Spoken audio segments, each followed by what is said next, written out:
Jaya Radha Madhava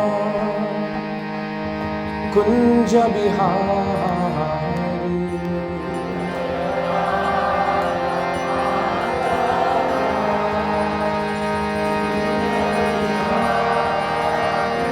Jaya Radha Madhava Kunja Bihari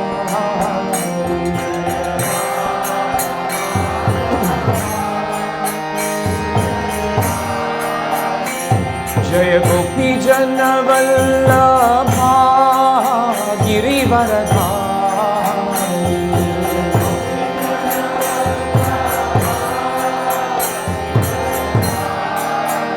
Jaya Gopi Jana Vallabha Girivaradhari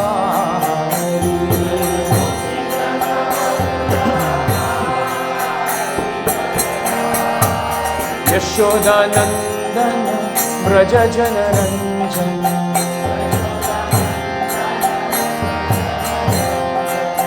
Yashoda Nandana Braja Jana Ranjana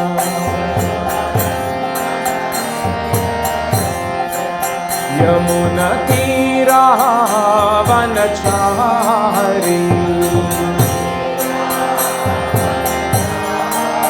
Yamuna Tira Vanachari Jaya Radha Madhava Kunja Bihari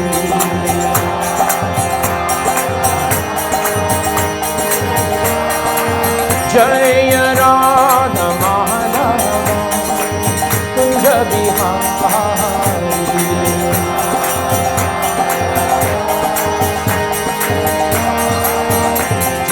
Gopi Jana Vallabha Girivaradhari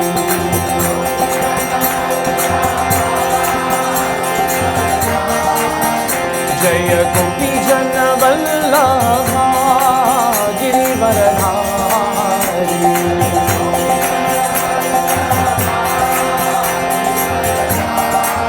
Yashoda Nandana Braja Jana Ranjana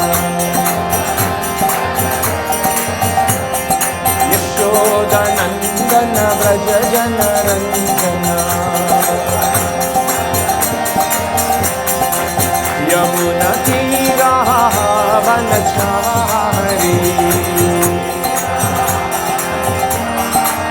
Yamuna Tira Vanachari Jaya Radha Madhava Kunja Bihari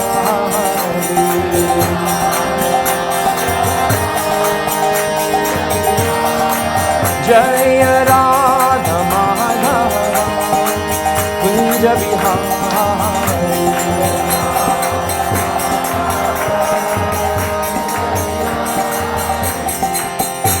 Jai Shri Shri Radha Madhav ki Jai Shri Krishna Balaram Ji ki Jai Shri Jagannath Baladev Subhadra Mai ki Nitai Gaura Premanande Om Can I move this? Om Namo Bhagavate Vasudevaya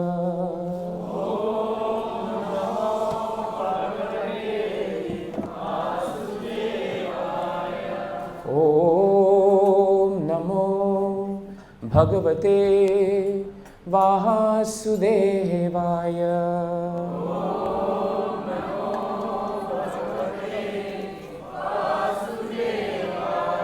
Om Namo Bhagavate Vasudevaya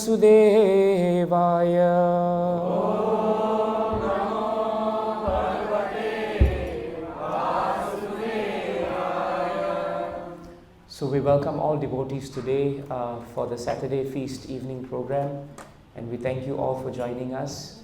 We will be reading from chapter 9, I believe, from Bhagavad Gita, and we will read text 19. That's what we will have. So I hope you have the possibility of seeing it, so that's good. Hare Krishna. Adi Purush Prabhu? Haribol. Happy to see you, Prabhu. My humble obeisances. Jai Jai. Welcome, welcome. Tapamyaham aham varsham Nigranami utsrajami cha Amritam chaiva mrityuscha Sat asachaham arjuna Tapamyaham aham varsham Nigranami utsrajami cha Amritam chaiva mrityuscha Sat asachaham arjuna Tapamyaham aham varsham Nigranami utsrajami cha Amritam chaiva mrityuscha Sat asachaham arjuna. Prabhuji's. Tapamyaham aham varsham Nigranami utsrajami cha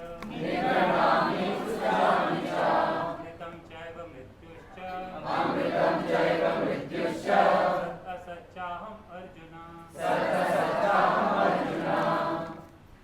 Tapamyaham aham varsham Nigranami utsrajami cha Amritam chaiva mrityuscha Asachaham arjuna Mataji's. Tapamyaham aham varsham Nigranami utsrajami cha Amritam chaiva mrityuscha Asachaham arjuna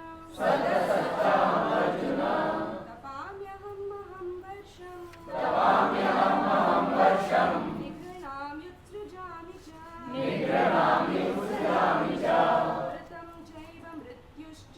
Amritam chaiva mrityuscha Asachaham arjuna. Please repeat the transliteration. Tapami. Give heat. Aham. I. Aham. I. Varsham. Rain. Nigranami. Withhold. Utsrajami. Send forth. Cha. And. Amritam. Immortality. Cha. And. Eva.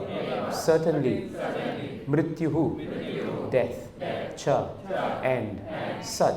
Spirit. Asat. Matter. Cha. And. Aham. I. Arjuna. O Arjuna.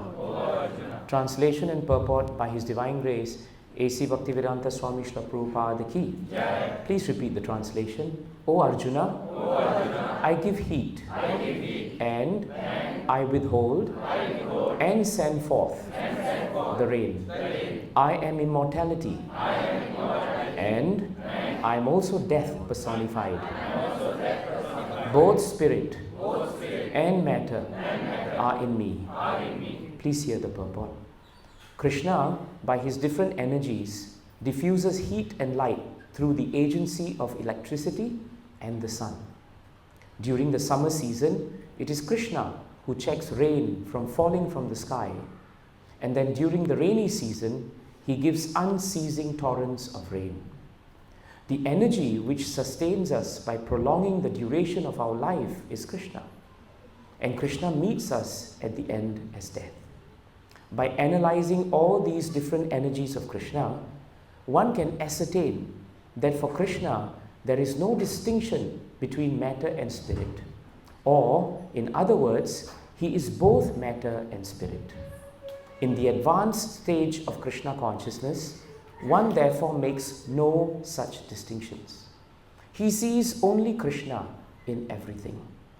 Since Krishna is both matter and spirit, the gigantic universal form comprising all material manifestations is also Krishna. And his pastimes in Vrindavan as two-handed Shyamasundara playing on a flute are those of the Supreme Personality of Godhead. Jai Shri Prabhupada ki. Om Ajnana Timirandasya Jnananjana Shalakaya Chakshurunmilitam Yena Tasmai Shri Guruve Namaha. Sri Chaitanya Manobishtam Stapitam Yena Bhutale Swayam Rupa Kadamayam Dadati Swapadantikam Vandeham Shri Guru Sri Yuttapada Kamalam Shri Gurum Vaishnavanscha Shri Rupam Sagrajatam Sahagana Raghunatam Vitam Tam Sajivam Sadvaitam Savadutam Parijana Sahitam Krishna Chaitanya Devam Shri Radha Krishna Pada Sahagana Lalita Shri Vishakhanvitanscha. He Krishna Karuna Sindho Dina Bandho Jagatpate Gopesha Gopika Kanta Radha Kanta Namostute Tapta Kanchana Gaurange Radhe Vrindavaneshwari Vrishabhanu Sute Devi Pranamami Hari Priye Namo Mahabadanyaya Krishna Prema Pradayate Krishnaya Krishna Chaitanya Namne Gaure Tvishe Namaha Vancha Kalpatarubhyascha Kripa Sindhubhya Evacha Patittanam Pavanebhyo Vaishnavebhyo Namo Namaha. Jaya Shri Krishna Chaitanya Prabho Nityananda Shri Advaita Gadadhara Shrivasadi Gaura Bhakta Vrinda. Hare Krishna Krishna Krishna Hare Hare Hare Rama Rama Rama Hare Hare. So this verse is a really nice verse, and it tells us a very important concept. You'll find here that Krishna has already started before these verses to speak about how the various universal manifestations are found in this world. For example, in this verse, he starts by speaking about tapami aham. In other words, he says that it is I who give heat. Then he goes on to say aham varsham. That means it is I who cause the rains. Then he goes on to say nigranami utsrajami cha. And it is I who hold back the rains. And it is I who send forth the rains. So in the beginning, Krishna says, I give heat and I cause the rains. But he also says that sometimes I withhold the rains and sometimes I cause downpours. And it is true, we are seeing that. Then Krishna goes on to say, Amritam chaiva mrityuscha. He says that it is I who is mortality and I am death. This is a very powerful statement, because very often in this material world, if we don't understand Krishna, then we think death is just death. But Krishna declares in Bhagavad Gita, in this verse, in 10:34 also, he declares the same point, that I am death, right? I am the devourer of all the worlds. So we must be very careful to understand that even death, which is coming for us, that is also Krishna's manifestation. Which is why devotees, generally speaking, understand, as Srila Prabhupada explained to us, that our whole lifetime is a lifetime in preparation of death. And it is further proven here that Krishna is Mrityuscha. But at the same time, Krishna also says that he is Amritam Chaivam. In other words, he also grants us immortality. And then he ends by saying, Sat Asat Chaham Arjuna. I am matter, I am spirit, and I am the cause and effect at various places. So this is a very important point, because what Krishna tries to say in this verse is that factually speaking, this entire universal manifestation is connected with the absolute truth. This is the first important principle we have to understand. Sometimes we read so much about the fact that this material world is mrityuloka, it is a place of much suffering and strife and quarrel, but we must not also forget that this universe is a manifestation of Krishna. It is a manifestation of his material energy, but his material energy is also his energy. So this is something we should remember. We also understand that when Krishna says he is the sun, he is the heat, when we think about the fact that how important the sun is for us, Think about it. The sun is critical for existence in so many ways. If we don't have light, if we don't have electricity, sometimes we think that we have created or we have developed electricity. But if you read the third canto of Srimad Bhagavatam, it becomes very clear that from the 5 primary elements that is created by Krishna and then later handed over to Brahma in secondary creation, electricity is also part of the ingredients that comes out of it. So electricity is not something very recent. Bhagavatam speaks about electricity for aeons and aeons. And Krishna rightfully says here that heat, energy, all of this is critical to our subsistence, but it is ultimately coming from Krishna. I was reading one lecture on 919 by Srila Prabhupada, and Srila Prabhupada speaks about tapami aham. And he says there, now this is the sun, tapami. He says Krishna as sun is giving heat. And who is heating this world? Prabhupada says the Lord is heating this world. Prabhupada reminds us, you cannot manufacture a sun. In his lecture, he says, you cannot manufacture a sun. In fact, you cannot regulate rain either. You know, you've heard of cloud seeding and all these things that people are trying to do. But ultimately, Prabhupada says, you cannot regulate rain. That is finally in God's hands. In fact, anything material that is material in nature is ultimately in the hands of God. We are trying very hard to control whatever we can in nature, but we realize that very often nature slips by us. Nature has its own life, so to speak. And if we do not serve Bhumi Devi, who is a great devotee of the Lord, well, then the consequences come upon us. So it is not in our hands, so to speak, to think that we can do whatever we want and then we can control the rain, we can control the sun. That is absolutely impossible. We can't even control our blood pressure. What to speak of rain then, right? We can't even control our own health. We can't control our own appetites. And yet we want to think that we are controlling. So in the beginning of the 9th chapter, you find that Krishna was speaking in terms of positives. You find Krishna using words like, I am the shelter, I am your well-wisher, I am the maintainer, I am your destination.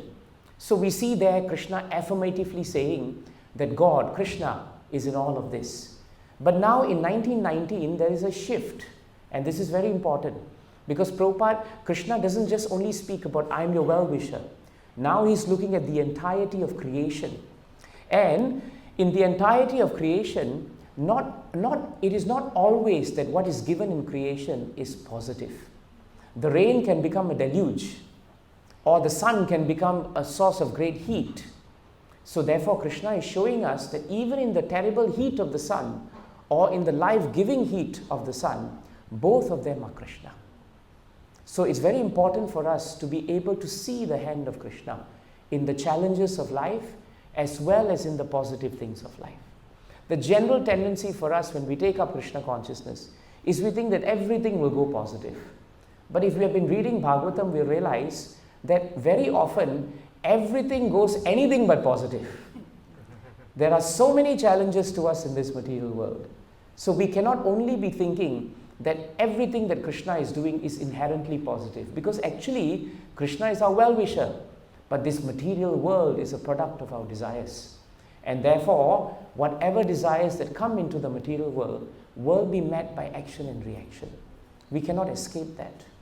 That's why Srila Prabhupada said, it is not that when one comes to Krishna consciousness, the problems of life go away. But it is that when we take up Krishna consciousness, Krishna gives us the ability to be able to develop faith in Him. This is a very important point. When we preach to new people in Krishna consciousness, we don't give them crazy guarantees that the moment you take up Krishna consciousness, your bank balance will increase, your wives will become better, your husbands will change, and whatever else will go. We don't give them these things. But we tell them that whatever challenges that you have, if you have Krishna with you, Krishna will give you the strength to face these challenges. This is a very important point. So we have to understand from chapter 9 itself, I think a little further down, 9.9 or 9.10, Krishna brings up this important quality of Him, which sometimes we forget. Krishna says that He's udasina vad asinam. Udasina. Udasina means, Krishna means that He is neutral. It is a very important quality of Krishna that sometimes we forget. When Krishna says that he's neutral, what he means, and Prabhupada has explained this extensively in lectures, is that Krishna very often in this material world serves the part of a judge. Prabhupada would say that a judge in a high court neither likes you or dislikes you, but according to the actions that you have performed and why you are standing there, it is the duty of the judge to mete out the correct sentence.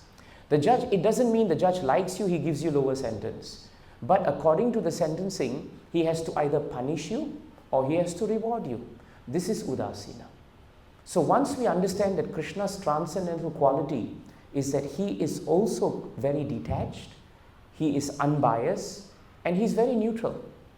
In fact, if Krishna was biased, then how is it that so many people in this world who don't believe in Krishna are living, breathing, and sometimes they're doing even better materially than devotees, isn't it? When you look at all the demons like Hiranyakashipu and Hiranyaksha, they seem to have a good time for a while. Krishna could have withdrawn oxygen from them. Krishna could have stopped anything from them. He could have just made them, be finished on the spot. But he's so neutral. He's such a kind father that whether one approaches him with love or whether one is a demon, all the material necessities are equally supplied by him. This is the greatness of Krishna. And this is something we also must learn in our devotional life. Sometimes when we take up Krishna consciousness, we forget that Krishna is in the hearts of also other living entities. Sometimes we become so devotee-centric that we think only with devotees we should behave very nicely. And then when we are with the outside world, we are unnecessarily difficult. And sometimes we don't realize that even. The reason for that is because we do not understand that Krishna's nature is Udasina. And therefore, if we want to follow Anuvrajami in the footsteps of the Lord, we must also learn this. So that's why devotees learn to see Krishna in good times and in bad times. This is the mood of a devotee. And very often devotees do not want anything from Krishna. Vritasur says so nicely, even though he was in the heat of the battle and he was not being given any chance because Indra was favored by the Lord to actually advance and win the battle, did he become negative about Krishna? No. In fact, he says so nicely, Nana kaprishtam, na chaparameshtam, na sarva bhaumam, na rasadipatyam, na yoga siddhir apunar bhavam va, samanjasadva virahaya kangshe. In the sixth chapter, in the last 4 verses of the 11th chapter, 6th canto, last 4 verses of the 11th chapter, these 4 verses are very famous and important verses for us to know. And in that particular verse, Vritasur very nicely points out that I do not claim or do not need or do not want to be master of the lower planets, the higher planets, or even the earthly planets. I have no desire, right, even to go to Dhruvaloka. I do not even want, right, to have Siddhic yogic powers also. Frankly speaking, I'm not interested in being liberated from the cycle of birth and death. But what I want is an opportunity, samanjasattva, virahaya kangshe. What I want is an opportunity to always serve at the lotus feet of Krishna. So this is the mood of a devotee. A devotee doesn't see things as negative. For a devotee, that negative is an opportunity for him or her to actually see the hand of Krishna. Parikshit Maharaj could have become very, very upset with Krishna. He could have thought, Krishna, you saved me in the womb only for me to be cursed many years later by a young Brahmana, impudent Brahmana boy.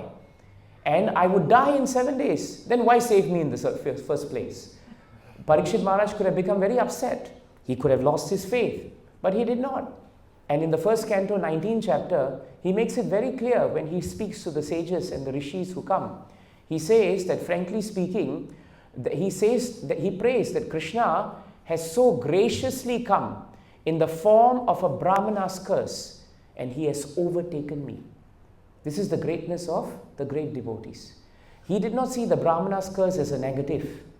He saw the Brahmana's curse as the hand of Krishna. He says, Krishna, you have come, but you have come in the form of a Brahmana's curse. This is the mood of a devotee. So Bhagavatam is not meant for us to just read theoretically and then leave it aside and say, no, this doesn't apply to me. We are missing the whole point. If we were to seriously and scrutinizingly study Bhagavatam, The real test of studying Bhagavatam is first of all to hear it, Tat Shranavan, Supatan. Then we have to repeat it and recite it. And then Vicharana Paro. Vicharana Paro means we have to analyze it and we have to put it into practice. Otherwise what happens is Bhagavatam will just remain in the sky. That's how it will be. So Prabhupada makes a point here that a very advanced devotee has the capacity to be able to not see any distinction between matter and spirit. But the fact of the matter is that we are at a level where there will always be a difference between matter and spirit. In the beginning of our devotional service, matter has been created by Krishna to be temporary. And that's a positive if you think about it. Imagine if you're going to fall sick today and you fall sick forever.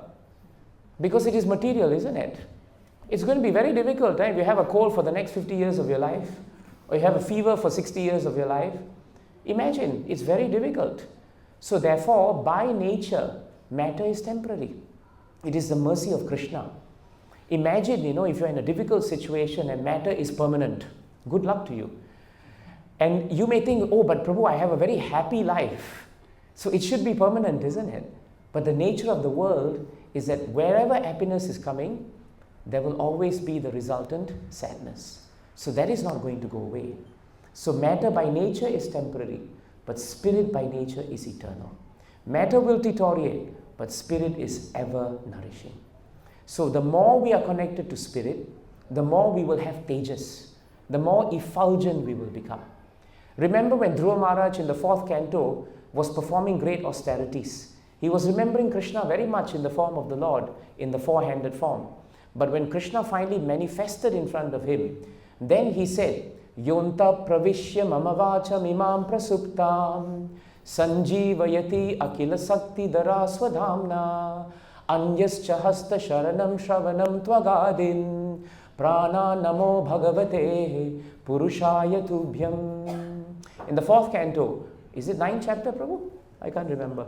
I think it could be 496, 497, one of those. What does he say? He says that for so long, my senses, which were so dull, Dhruva Maharaj says, you're all powerful. After entering within me, you have enlivened all my sleeping senses, my hands, legs, ears, touch, sensation, life force, and especially my power of speech. And if you look at the word-to-word meaning, it is so nicely given here. Saktidara. Is Saktidara Prabhu here? He's here, right? Yeah, you can see Sanjivayati is rejuvenate, Akila, universal, Sakti, energy, Daraha, possessing. So therefore, until we touch spirit like Krishna, our life is dead. It has no meaning. Isn't it true, Prabhus and Matajis, that until we came to Krishna consciousness, when you look back at your life without Krishna consciousness, you do feel like you were like walking dead, isn't it? We were like zombies, We didn't know the purpose of life. We didn't know where we were going. We were just aimlessly walking around. But after getting Krishna consciousness, our life has become alive. We are really alive. We are alive to our senses. Our senses are there, but they are more keen to serve Krishna. This is the greatness of matter transforming into spirit. So we should not we should not begrudge matter. But Rupa Goswami has taught us how to transform matter into spirit by using it, right? That is Yukta Vairagya. By renouncing everything to be used in the service of Krishna. It's an amazing concept. So we don't walk away from anything. If this harmonium can be used for Krishna, well and good. If it is not, then we don't use it. We are not attached to it, neither are we averse to it. This is very important.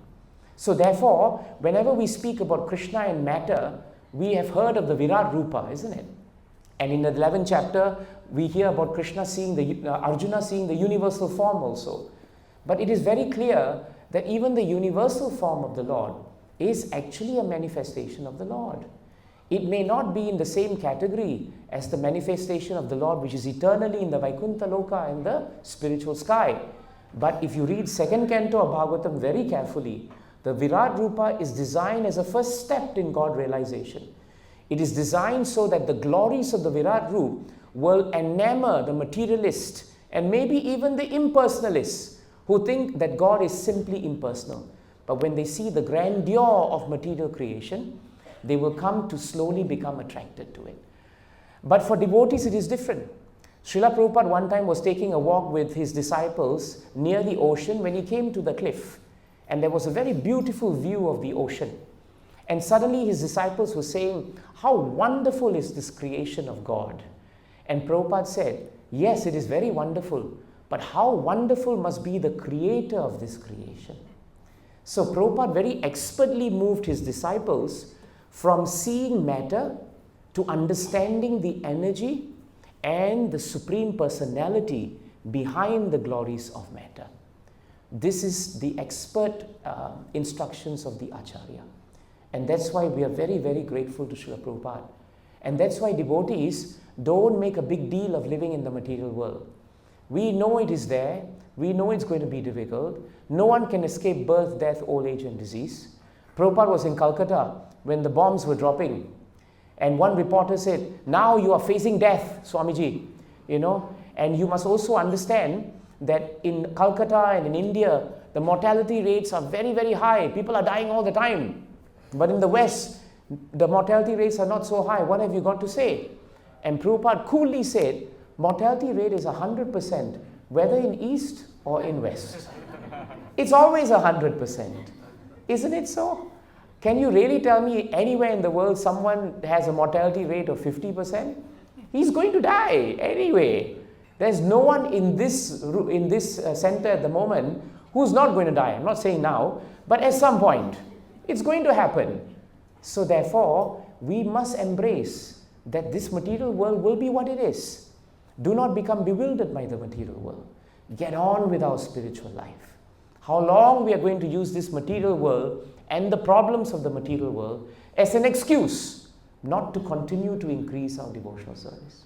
Sometimes we want the perfect condition to execute devotional service. Prabhu, I have a 2-year plan. One devotee once, many years ago, he told me, my plan for Krishna consciousness is 4 rounds in this life, 4 rounds in the next life, and then another 4 rounds in the 3rd life, and by the 4th life, I will complete 16 rounds. It's impossible. We don't even know which life we are going to in the next life. What happens if we end up being hogs? It's going to be a bit difficult, isn't it? Therefore, the urgency is to understand that matter is temporary, life is temporary. We must get on with it. So that's the first point. The second point we must understand from this verse is the all-embracing nature of Krishna and his energies. As we heard from Krishna, Krishna gives heat in summer. If you are in India, Singapore is crazy weather actually. Singapore, there's only 2 seasons, right? There's only rain and shine. That's it. So it's very, very hard to understand this. But if you are in India or you're in other places, you will realize that when the heat is there, it is really hot. And when it's raining, like now it is rainy season, right, in some parts of India, it doesn't stop raining. So therefore, Krishna, Surya is a manifestation of Krishna. And Indra is also a manifestation of Krishna. But they can be pleasant or they can be unpleasant. But both we have to accept. What is that verse? Is it 214 or 241? Matra sparsas tu kaunteya, situshna dukha dukha. Is it 241? I think it's 214, right? Yeah, it's 214. Yes. In 214, Krishna makes it very clear. If you see 214 nicely, go down to the translation, bro. Krishna says that the non-permanent appearance, see the word non-permanent. This is matter. Appearance and non-appearance, appearance of happiness and distress and their disappearance in due course are like the appearance and disappearance of winter and summer seasons. They arise from sense perception, or Sayan or Bharat. And one must learn to tolerate them without being disturbed. This is a very important point. If we want to really understand that Krishna is heat, and Krishna can be very hot, or Krishna is cold, and Krishna can be very cold, we must learn to tolerate it. Just like in life, there will be so many ups and downs. The devotee who tolerates it by seeing the hand of Krishna, that devotee ultimately is more Krishna conscious, rather than the devotee who counteracts it and fails to see the hand of Krishna. that devotee becomes disturbed. So it's very important for us to understand that. In fact, if you remember, like in Govardhan Leela, for example, right? Suddenly Indra decided to take matters into his own hands, and he decided very, very unusually to bring the Samvartaka clouds, which were the most powerful clouds that would come at the end of creation, annihilation. He decided to dispatch that kind of clouds to Vrindavan. So the rains that came after that were horrendous, and the residents of Vrindavan were in so much difficulty. But despite being in difficulty, they did not curse anyone. They all ran to see Krishna. And they said, Krishna, Tvam Nata Sharanam Mama. You are the source of our shelter. No one else can be the source of our shelter. We therefore surrender to you. But the point is, sometimes, even though rain is controlled by the Lord, the rain deity himself may think, I am in control. Like Indra. Indra thought he was in control. And when he saw that the residents had given up all that they were supposed to be doing for him, and instead started doing all their sacrifices to please Govardhan, he became upset. In Bhagavatam, in the 10th canto, 25th chapter, he starts saying so many things. He says, the reason why these residents of Vrindavan are behaving like this is because they have surrendered to an ordinary boy known as Krishna. That's why he says. He says that this Krishna is an ordinary human being. I think it's in text 3. He's an ordinary human being. And thus, they have offended the gods, meaning him. Then he goes on to the next shloka. He says, their taking shelter of Krishna is just like a foolish attempt of men to abandon transcendental knowledge of the self and instead try to cross the great ocean of material existence. He's speaking Bhagavatam, but he's speaking it at the wrong place. He has forgotten his place, and yet he's speaking Bhagavatam. In text 5, he says, these cowherd men, they have acted inimically towards me by taking shelter of this ordinary human being Krishna, who thinks himself very wise, but who's simply a foolish, arrogant, over-talkative child. Indra is in big trouble now. But he's the rain, and he thinks he's very powerful. Then he tells the Samvartaka clouds, I will follow you to Vraja. Because the clouds were hesitating. They were saying, actually Indra, this is not the time for us to come, right? This is not the scope of our job. I don't think we should be doing this. But then Indra said, don't worry. I'm coming with you to Vraja. You go ahead. And then I'll come on my elephant Airavata, and I will take the swift and powerful Maruts, the wind gods, and we will decimate the cowherd village of Nanda Maharaj. Just imagine. But Indra was checked by Krishna, right? We also are checked by Krishna. Whenever we think we are so powerful because materially we have so much of achievements and accomplishments, when the Devatas think that they really control the God, they control the rains, they control the sun, then in this case, Krishna decided that this whole disturbance is actually caused by Indra. He says actually in 10:25:16, he says that these demigods, these devatas, they should be in the mode of goodness. But instead of being in the mode of goodness, they have now acted very much in the mode of ignorance. Then he says nicely that actually if the devatas are in the mode of goodness, this false pride of considering oneself to be supreme should not affect them. This is a very nice statement from Krishna, because pride is a big challenge in this material world. And Krishna declares that if we really want to be on the platform of at least Sattva Gun, so that we can launch into Suddha Sattva or Vishuddha Sattva, at least we should understand that we should not be endowed with pride, because pride is the cause of our downfall. And I think Krishna says that those who have this false prestige, they will be bereft of goodness, isn't it? He says they will be bereft of goodness. So now Krishna says, my purpose is to bring them relief. Not only Vrindavan residents relief, but Indra also should get relief from this ignorance.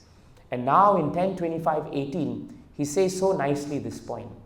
Tasman mad sharanam gashtam mannatam mad parigraham gopaye swadma yogena soyam me vrataha hita. The meaning is very nice. I must therefore protect the cowherd community by my transcendental potency. Why? Because I am their shelter. Shelter. You see the word shelter here? The word shelter is given as Gopaye, I shall protect, Mat Sharanam, having taken shelter of me. And then he says, I am their shelter, I am their master, and indeed they are my own family. After all, I have taken a vow to protect my devotees. So when we see the great cosmic material creation of the Lord, we should be humbled by it. We should not we should not exploit it, and we should not become falsely proud, because it is not ours to be falsely proud of. It is Krishna's, and we should humbly accept it as the glory of his creation. This is very important. Indra missed it, and therefore Krishna had to come and check him. And we must be very careful. And in the purport, it is very nicely stated. The word Mat Sharanam indicates not only that Lord Krishna is the sole shelter of Vrajajana, which is the devotees, but he also had established his home among them. Vishwanath Chakravarti Thakur is quoted by saying, Sharanam actually means home, and Sharanam also means protection. How nice. You know, sometimes we think of Sharanam as we must surrender and we are protected. But there is a more personal aspect to Sharanam. Sharanam means we think of the Lord as we are his family members. And therefore, if we are in his house, we are always protected by him. This material world is the house of Krishna. And if we understand that, then how will we live in a house which is the house of our master or of our Lord? We will never take something that doesn't belong to us. Or if we use it, we'll always know that I'm a caretaker and I cannot exploit it, but I must use it in the service of Krishna. Then we will be very careful. That's why Srila Prabhupada was very particular about details. For example, if you left the room and left the light on, Prabhupada would become upset. He did not like it. He felt that if no one is there, why should Krishna's electricity be wasted? Prabhupada was very careful about everything, because he understood that everything, he realized that everything is Krishna's. If he wanted to make calculations of what was the daily expenses, sometimes if he would get mails, isn't it? In those days, no WhatsApp, no TikTok, nothing. Prabhupada would just, imagine Prabhupada getting TikTok. That would be crazy, isn't it now? Prabhupada got mails at that time. So he opened it, but he wouldn't tear it open. If you hear Shrudakirti, you hear Hari Sauri Prabhu, they will tell you that Prabhupada was very careful to open the letters with the letter opener. I think this younger generation doesn't even know what a letter opener is actually, right? They've never opened a letter. They haven't written a letter. So you open it this way and it comes out, right? And Prabhupada would not throw away the letter, the what do you call it, the envelope. He wouldn't. He would turn around and then he would write the expenses for that day on the envelope. Because it is Krishna's energy. Why waste it? So you can see from the example of these acharyas, even a negative example like Indra, how important it is to recognize that the rain may be very powerful, but the rain itself has no meaning and no potency until Krishna is there. That's why in 6.9.25 of Srimad Bhagavatam, the Devatas affirmatively say something very important. They say, Ya Eka Isho Nijamaya Naja. No, Ya Eka Isho Nijamaya Yanaha Sasarjayena Anusjama Vishwam Vayam Nayasyapi Puraha Samihitam Pashyamalingam Pritak Ishamaninaha. Pashyamalingam Pritak Ishamaninaha. This line is very important. Very, very important. And why is this important? Look at the first line of the purport. Prabhupada gives an amazing point. What's the first line? Here is an explanation of why the conditioned soul cannot see the Supreme Personality of Godhead face to face. Why? Pashyamalingam Pritak Ishamaninaha. We are always thinking ourselves as separate and independent of Krishna. The moment we have this independent thinking, The moment we think, I'm separate from Krishna, I'll do what I want. The moment Indra thought, I'm separate from Krishna, I'll do what I want. The moment Brahma thought he was separate from Krishna, I'll steal the boys, I'll steal the calves. The moment that happened, right, then they become separate from Krishna. And imagine, Prabhupada says, a spark that comes out from fire, initially it has the same qualities of heat like the fire. But when the spark stays out too long from the source of the fire, it loses all the qualities of fire. So if we do not use what is given to us in the connection with Krishna, then like sparks which are too far away from the source of the fire, we will also lose touch with Krishna. And the problem in this material world is we don't even realize it. That is the challenge. That is why we need sadhu sangha. We need each other to help us. That is why sadhu sangha is the way for us to understand and realize Krishna. So the devatas accept it. So this is the heat, this is the rain. Then Krishna says, I'm Amritam. Krishna is immortality. In a lecture, Srila Prabhupada said, Krishna is saying, I can give you eternal life. That is Amritam. Actually, nobody can give eternal life except Krishna. You remember how Hiranyakashipu came to Brahma and asked him to make him immortal. And Brahma said, I've got news for you. I'm not immortal. So how can I make you immortal? If I have $5 in my pocket, I cannot give you $6. I can only give you 5. So Brahma recognized his limitation. And that is why Hiranyakashipu took out his insurance policy. You remember his insurance policy? This cannot happen, that cannot happen, but it all went away, isn't it? But the point is that only Krishna can give us eternal life. He can give us true eternal life. Sometimes it is stated that the devatas are immortal because they drink Amrita Sanjivani. But they don't realize that the Amrita Sanjivani is coming from Dhanvantri. Dhanvantri is the personality of Godhead's plenary portion. And actually he is the holder of Amrita Sanjivani. So even when the demigods speak of Amrit by way of a beverage, it is still coming from Krishna. It is not coming from somebody else. The devata Soma may make some beverage which is almost alcoholic. They have alcohol there also, but it's a different kind of alcohol, I think. But it cannot make you Amrit.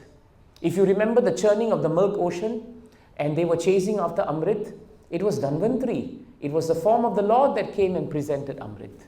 Prabhupada writes in the purports of Bhagavatam that when we speak about Krishna giving Amrit, not only can he give you everlasting spiritual life, but for the devatas, he's so kind to them, he can give them very, very long life, such that they are almost immortal. And that's what he does actually. But Brahma, Shiva, nobody on their own can actually give this. You remember the episode of Maya Danava in the 7th canto, 10th chapter, right? In that chapter of Maya Danava was a very powerful demon. He had learned the art of Amrita Sanjivani. He had learned it. And Prabhupada in one lecture says that even though Maya Danava could have grasped the mantra of Amrita Sanjivani, that ability for him to be able to use that mantra was also the result of Krishna's energy. That is also Krishna's sanction. Because without Krishna's sanction, nothing can move in this world. Even the demons cannot do what they are supposed to do. A robber cannot rob a bank without the sanction of Krishna. He may think, I can do it.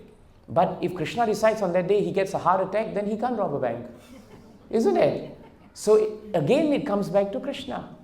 So it's a very important point. Maya Danava thought he was in control of the situation. You remember? He built 3 large cities of iron, gold and silver. Right? They were known as Tripura. And then what happened was, from there, he gave these 3 cities what we call the invisible shield. You know, nowadays in science fiction, you see spaceships going and then they cloak themselves, right? In Bhagavatam, that was already happening. Maya Danava had cloaked his cities and they were large, they were like battle destroyers in the sky. So big, but cannot be seen. And from there, the demons started attacking the devatas. And they were very encouraged by Maya Danava. So all the devatas went to Lord Shiva. And they told Lord Shiva, you have to help us. And Lord Shiva said, don't worry. He came to the battlefield and he put a very powerful bow, right? And he put an arrow to his bow and he shot a tremendous weapon. But when the weapon went across and when it tried to hit the cities, it failed. It couldn't do any damage. And Lord Shiva, Bhagavatam says, became morose. He became morose. When Krishna realized that Lord Shiva, his great devotee, was morose, he came to his rescue. And he said, let me handle this situation. So Lord Krishna then called Brahma and said, Brahma, now let us go on a mission. I will become a cow and you will become a calf. Don't ask me why he wanted Brahma to become a calf. Someone asked me this. That's up to Krishna, isn't it? Right? We can't say why he wanted him. Krishna wanted some company, so he brought Brahma. So midday, Bhagavatam says, at midday, the cow and the calf entered into the cloaked city and they walked in. As they walked in, Bhagavatam says, nobody stopped them. Because Krishna's illusory energy was so powerful, the demons saw this cow and calf walking in the city and nobody thought it was unusual. Normally you will never see cows and calves where demons are. But suddenly there was a cow and calf and it was walking straight to this point where there was a large pool. Now what was happened before that was, as Lord Shiva was shooting arrows, the demons were being hit. As they were being hit, they would die. And then they all turned to Mayadanava and said, Mayadanava, save us. Mayadanava built a pool and then he put water into the pool and then he touched the pool and gave the pool the touch of Amrita Sanjivani. And he thought he was in control of that nectar of immortality. So he said, throw all the dead bodies in the pool. And when they came out, Bhagavatam said, they became even stronger than before. Imagine the power of the Sanjivani. So what happened was, Lord Shiva thought, this is a terrible situation. So what did the cow and the calf do? At midday, they walked to the pool. And Brahma and Krishna started drinking the water. And they drank and drank and drank and finished all the water. Something that you and I can never do, right? And they finished everything and then they walked out. And they walked out very calmly, very peacefully. But as they were going out, the demons realized what had happened. And they all turned to Mayadanava. And they said, Mayadanava, the cow and the calf, something is wrong. And they took their arms in battle and they were prepared to fight. When Mayadanava told them, stop, don't do anything. And they thought, this is very unusual. Mayadanava, the great demon, he is the one supplying Amrita Sanjivani. Why is he stopping these two cow and calf? Why can't we kill them? Why can't we do something? And by then they had left. And then Mayadanava says in 7:10:64 of Srimad Bhagavatam, something which affirms why Krishna says in 9:19 of Bhagavad Gita that he is Amritam. He says so nicely, Deva Suro Nara Anyova Neshwara Stita Kaschana Atmananyasya Vadishtam Daivena Pohitam Dvayoyo. The word Daivena is very important here. Daivena means which is given by the Supreme Lord. Which is given by the Supreme Lord. We are all under his Daivena energy. We are like puppets in the hands of the master. And Krishna is the master. But look at the translation. Mayadanava told all the demons, what has been destined by the Supreme Lord for oneself? We cannot read it. What has been destined, read it together. What has been destined by the Supreme Lord for oneself, for others, or for both oneself and others, cannot be undone anywhere or by anyone, whether one be a demigod, a demon, a human being, or anyone else. Now the purport is very short, but what is nice about the purport is Prabhupada actually gives, he paraphrases what Mayadanava is saying in the purport. Let's read it. The Supreme Lord is one, Krishna, Vishnu Tattva. Krishna expands himself into Vishnu Tattva, personal expansions, Swamsa, who control everything. Mayadanava said, however I plan, you plan, or both of us plan, the Lord has planned what is to happen. No one's plan will be successful without his sanction. Now here Prabhupada, we may make our own various plans, But unless they are sanctioned by the Supreme Personality of Godhead, Vishnu, they will never be successful. Hundreds and millions of plans are made by all kinds of living entities, but without the sanction of the Supreme Lord, they are futile. Isn't it one of the most powerful verses and purports in Bhagavatam? And this is what we mean by Krishna is in full control. That is why Amritam is actually his. Mayadanava realized at the end of that episode, who am I to give Sanjivani? The source of Sanjivani is the Supreme Personality of Godhead. And today he has revoked that source from me. He had given it to me and I've used it. But today by his desire, it has come out and he has revoked it. You see the point? So Mayadanava's point is very important for us. He may be demon, but he speaks good Bhagavatam actually. And this is a very good point. So life comes from Krishna. And Mrityu, death also comes from him. In a very powerful lecture, Srila Prabhupada said this nice point. Krishna ultimately presents himself to the atheist as death. Interesting point, huh? Because you and I are starting to think, wait a minute, we also die, right? So why is it that he's presenting himself to the atheist as death? Prabhupada says, God comes before the atheist as death, and he takes away everything. So the atheist thinks that he has everything. But at the time of death, after seeing God, you will be finished. No more understanding. You'll be taken away.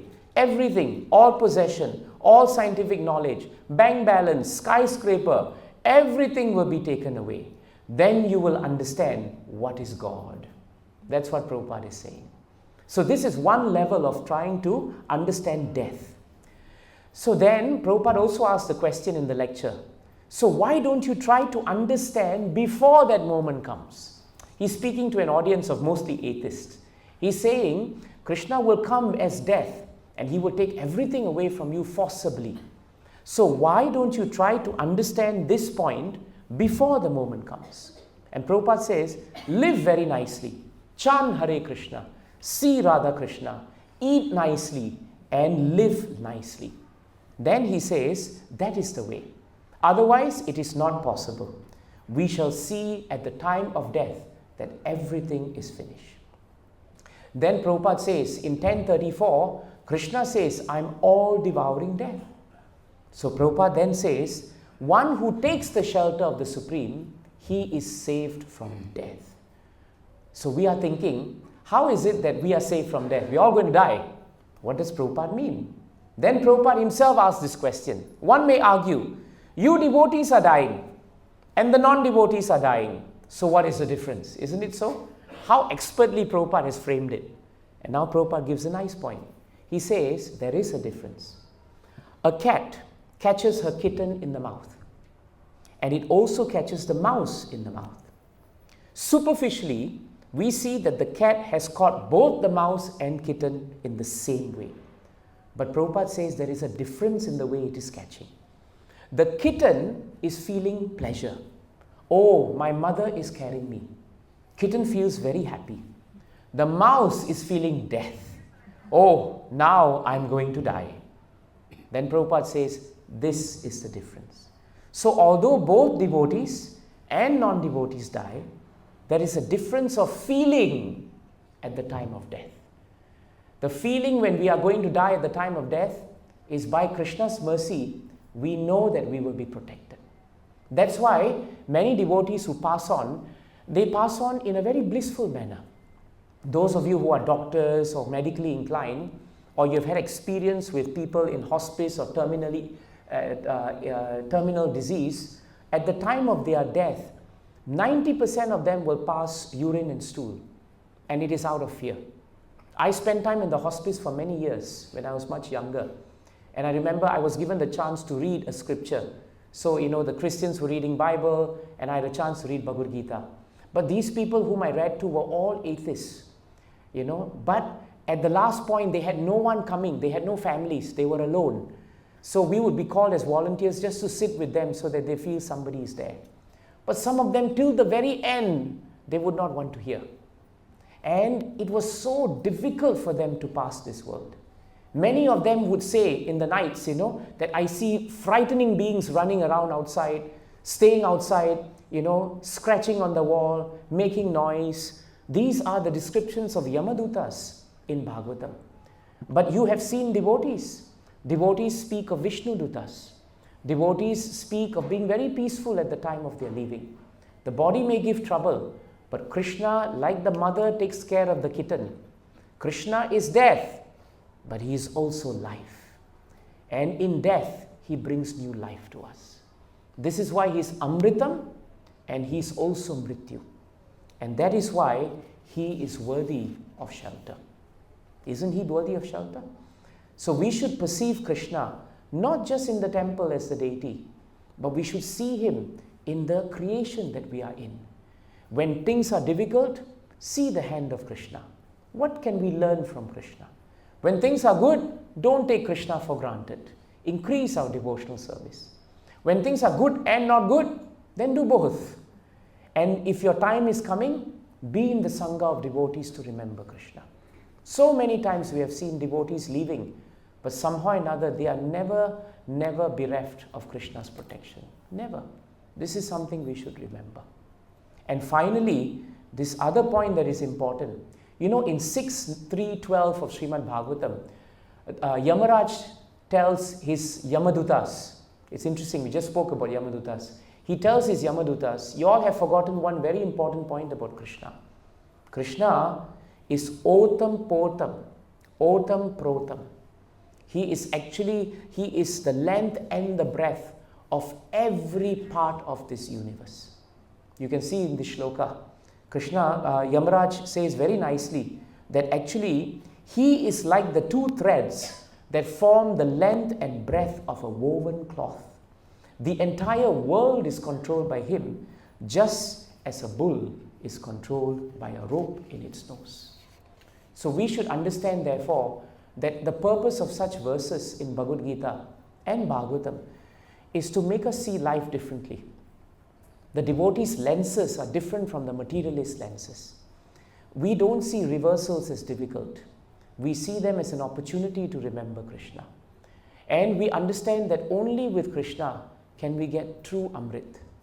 And if something is taken away from us, please know that that time is up. Everything has an expiry date, isn't it? We also have expiry dates. Our relationships have expiry dates. Our time with each other has expiry dates also. So whatever that is coming is by His mercy. Use it well or we will lose it. And use it for Krishna. Which is why we must go back to the point of the Vrindavan residents. The Vrindavan residents benefited from Indra's pride, because they turned a reversal of fortune into a time when 7 days and 7 nights they could actually see Krishna uninterrupted. How amazing was that? It was the most calamitous situation in Govardhan, with rains coming, deluge, but it became the source of great sweetness of interaction between Krishna and his devotees. Why? Because for them, he was their shelter. He was Sharanam.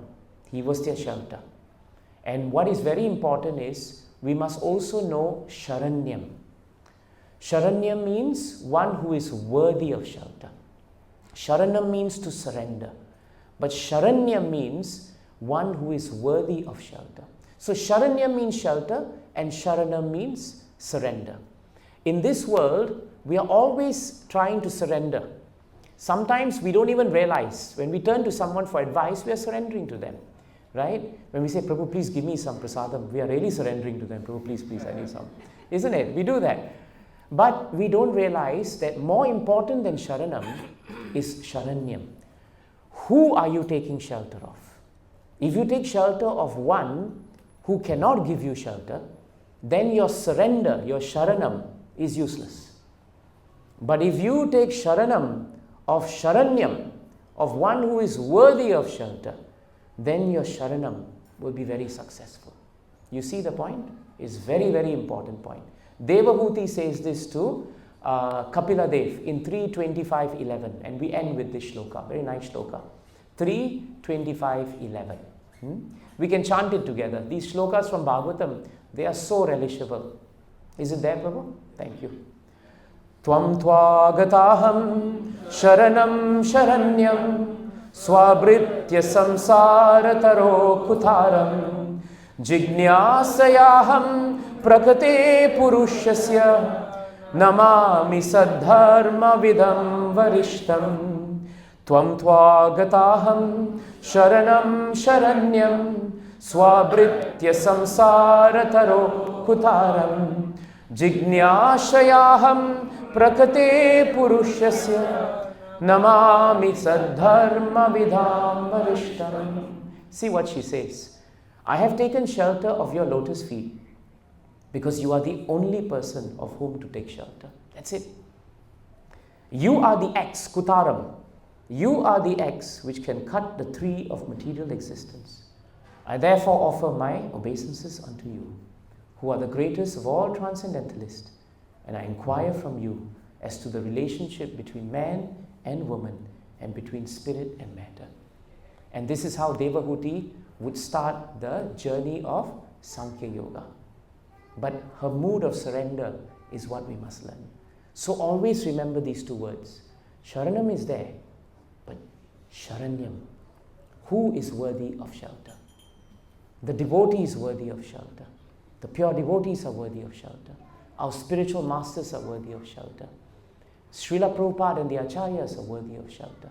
The Supreme Personality of Godhead, Lord of the Universe, Jagannath, he's worthy of shelter.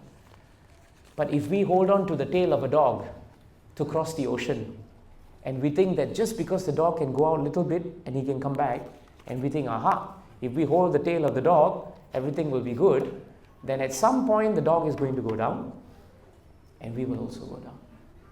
This we have to be careful. Jai Grantaraj Srimad Bhagavatam ki, Jai Grantaraj Srimad Bhagavad Gita ki, Srila Prabhupada ki, Srila Gurudev ki, Ananta Koti Vaishnavinda ki, Yathai Gaura Premanandan. Are there any questions? Yes, Madhuri. Is there a mic there?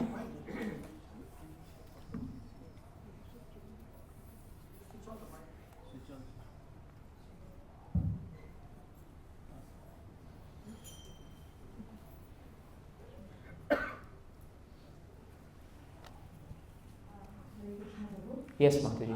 Prabhu, I wanted to ask about what you had mentioned about pride. So when I read Prabhupada lecture and all that, Prabhupada seems to take an extremely heavy stance against pride. And if anybody even has a little bit of pride in their heart, Prabhupada is able to detect it according to their accounts. And he reacts very, very harshly to them, while otherwise he's very loving. I'm thinking that sometimes we feel proud because we are so conditioned to feel proud, and it's such a natural part of the material world, we may not even realize it. So why is Prabhupada so harsh against these devotees when they really don't want to feel proud and they want to feel surrender? Why is that so? We are assuming that they don't want to be proud. That's an assumption, Mataji. That's a big assumption to make. That's a leap. The reason why the Acharya can see the heart of a person who has pride, for example, if he's heavy with someone because of pride, then he knows that that person actually is cultivating pride in their hearts. That is why he is strict. If that person is accidentally, creating a situation where actually he's not proud, then Prabhupada would not have been so harsh. I know of instances I've read where Prabhupada was kind to devotees who made mistakes, but that's because they were genuinely humble about their mistakes. So if a senior or our spiritual master is as hard as a thunderbolt on us because they detect pride in us, it is very helpful. Because the fact of the matter is, it is very hard to say that we are so innocent that we don't know that we are proud. All of us know at some point, whether we want to admit it or not, that we are exhibiting some level of pride because we think we know better than you. And it is very often exhibited when we are critical of people. The symptom of pride is when you criticize. You may not even criticize openly about someone, but you may be having a running commentary on everybody right now in your head. This person looks like that, that person speaks this way, this fellow doesn't know what to do. It's a running commentary going on. But that is the result of your pride. And so how dangerous is pride? Because it leads to criticism. And once we start criticizing Vaishnavas, then the downhill begins. So the acharyas are very particular. Krishna was very particular to be very heavy on Brahma, on Indra, when it came to pride. So that's because pride is a seriously dangerous thing, and we should not be thinking that we don't know that we are proud. It has to be we should be very careful about that, right? Because subtly, we may think that we know better than someone. I may be preparing for the class, I'm speaking about it. Subtly in my heart, I could think, oh, I know this topic better than any one of you. And that is a problem for my spiritual life. I may be subtly proud. If an advanced devotee can detect it and check me on that, then I will benefit in my devotional service. So that's a good question, but I hope the answer is there. Thank you. Any other points? Yes, Prabhu. Hare Krishna. Hare Krishna. Is the mic available?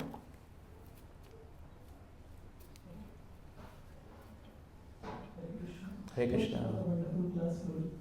Guruji, you mentioned that how these verses from Bhagavad Gita and Srimad Bhagavatam, they give us an idea how does this world is run, how does Lord Krishna's energy works, specifically material energy. Yes. And sometimes as devotees, not sometimes, quite often, we are always in the process of trying to look at the world through the lenses, whatever we learn from Yes. scriptures, whatever we hear from the Yes. devotees. And sometimes out of our own limitations, we tend to think that now we have understood how does Lord Krishna's material energy work. And that time, even as devotees, Maya tricks us. That we realize, oh, although theoretically I know how she works, but I have been tricked and I have again fallen prey to her. So how do we as a practicing devotees develop a constructive fear, a healthy fear of Krishna's material energy, and how do we grow our faith and love for Krishna? I think to develop a constructive fear, it is better for us to develop a constructive respect for Krishna's material manifestation, Prabhu. Because when we develop respect for the power of the creation, just like Markandeya Muni in the 12th canto had asked to see the Lord's illusory potency, and when he saw the full strength and might of the illusory potency, and how he was tossed around the waves for thousands of years, and how finally he could see the form of Krishna on a banyan tree, then he realized how powerful the form of the Lord really is. So the mood of Markandeya was one of appreciation. And in that mood, by the mercy of the Lord, he could come to understand that this is the illusory energy of the Lord. So we don't have to fear this material creation in a negative way, but we can respect the greatness of this creation. But what we should do as devotees is we should be fearful of material association. Just like Devaki Mata was fearful of Kamsa, and Kamsa represented material association, Prabhupada said, we should be fearful to the point where we should be careful about how we take association. That doesn't mean we shoo away everyone who is not a devotee, but we are cautious. Remember the story of the crocodile and the monkey? How the monkey told the crocodile, I keep my heart in the tree and I don't keep it in me. And Prabhupada said that that's how we should live in this world. Our heart should always be with Krishna, but we have to live in this world. But we should respect that this world is very powerful as a material manifestation. Don't take it for granted. When Yamuna ji and a few devotees went to the pubs to chant, Prabhupada tolerated it once or twice. But third time when they came back very late, Prabhupada said, no more. Don't go there, because material energy is too powerful. Just after distribution, come back to the temple. That's enough. Is that helpful, Prabhu? Thank you. We should stop here now. I just want to warmly welcome Adi Purush Prabhu. Am I saying it right, Prabhu? Adi Purush Krishna Prabhu. Jai Jai.